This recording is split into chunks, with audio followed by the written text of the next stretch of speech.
Welcome to my channel. నేను ఇప్పుడు మామిడికాయ పచ్చడి చేస్తున్నానండి. అది మా పిల్లలతో కలిసి మామిడికాయలన్నిటిని బకెట్లో వాటర్ తీసుకుని వాటర్లో వేసేసుకోండి.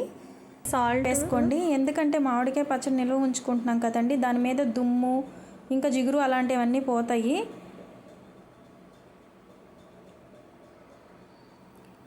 తర్వాత ఒక 15 మినిట్స్ తర్వాత మామిడికాయలన్నిటిని నీట్గా వాటర్లో నుంచి తీసేసి క్లాత్తో నీట్గా తడి లేకుండా తుడిచేసుకోవాలండి. ఇక్కడ మా చిన్న అబ్బాయి చూసారా, పీల్స్ తీస్తున్నాడు వెల్లుల్లిపాయలకి.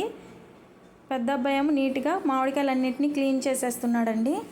వాటి మీద తడి ఏమీ లేకుండా నీట్గా క్లీన్ చేసేసుకున్నాము. తర్వాత వీటిని ముక్కలు కట్ చేసేసామండి. ముక్కలుగా కట్ చేసుకున్న తర్వాత వీటి మీద కూడా తడి ఏమీ లేకుండా ఎండలో ఒక 15 మినిట్స్ ఎండబెట్టుకోవాలండి. ఎందుకంటే నిల్వ ఉంచుకుంటున్నాం కాబట్టి దాని మీద తడి ఏమన్నా ఉంటే కనుక పచ్చడి బూజు పట్టేస్తుందండి, పాడైపోవటానికి ఛాన్సెస్ ఉంటాయండి. అందుకని చెప్పేసి మనం ఎండలో 15 మినిట్స్ ఉంచుకోవాలి. ఇదిగో చూడండి, తడి లేకుండా నీట్గా అయిపోయినాయి. తర్వాత నేను ఈ ముక్కలు ఎన్ని ఉన్నాయి అనేది లెక్క పెట్టానండి. ఈ గ్లాస్తో 6 గ్లాసులు ఉన్నాయండి. 6 గ్లాసులకి మనము 6 గ్లాసుల ముక్కలకి మనం ఎంత సాల్ట్ వేసుకోవాలి, ఎంత కారం వేసుకోవాలి అనేది ఇప్పుడు చూద్దాము.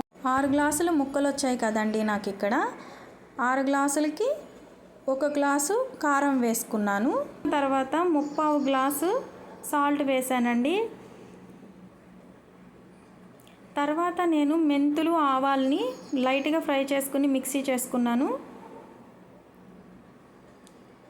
తర్వాత వెల్లుల్లిపాయలని కచ్చాబచ్చగా దంచుకుని వేసుకోవాలి. తర్వాత వెల్లుల్లిపాయలు పీల్ తీసి ఉంచుకున్నాం కదండి, అవి కూడా వీటిలో వేసేసేసి మొత్తాన్ని కూడా నీట్గా ముక్కలకి పట్టేలాగా కలిపేసేసుకోవాలి.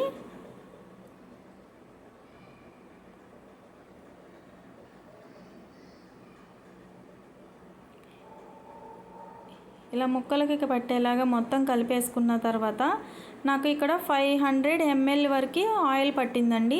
దీనిలో శనగ నూనె వరకే యూజ్ చేయాలండి, ఎందుకంటే నిల్వ ఉంచుకుంటాం కాబట్టి టేస్ట్ కూడా బాగుంటుంది. అందుకని చెప్పి కర్నూలు ఆయిల్ని తీసుకోండి. ఏదైనా శనగ నూనె అండి, ఫ్రీడమ్ అయినా తీసుకోవచ్చు. ఆయిల్ పోసేసానండి, నీట్గా మొత్తాన్ని కలిపేసేసుకున్నాను.